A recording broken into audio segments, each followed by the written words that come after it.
নাই, ঘরে কাঠ থেকে ধরে সব যত ডকুমেন্ট আছে সবকিছু শেষ হয়ে গেছে। আমাদের আমাদের হ্যাঁ 6টার দিকে লাগছে আগুন। দমকল আসছে 1 ঘন্টা পরে, 7টা সাড়ে 7টার দিকে আসছে, 1-1.5 ঘন্টা পরে এসে ওই একটা দমকল আসছে, ওর জল দিতে দিতে জল শেষ হয়ে গেছে, তারপর আরেকটা দমকল আবার আধা ঘন্টা 1 ঘন্টা পরে আসছে। এত বড় আগুন, ভেতরে কি ছিল?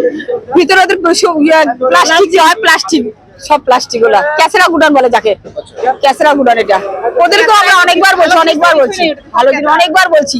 আমার হাজবেন্ড যাওয়াতে ওদেরকে কতবার মারপিট অব্দি হয়েছে যে গোডাউনটা বন্ধ করার জন্য, কিন্তু ওরা কোনো কথা শুনে নেই। গোডাউনের মালিক কে এসে মালিক কোথায় ভেঙে গেছে এখন নাই তো এখানে। কোথাকার? এই মালিকের কোথাকার বাড়ি জানি না, আমাদের যে ভাড়া দিয়েছে সেই বলতে পারবে।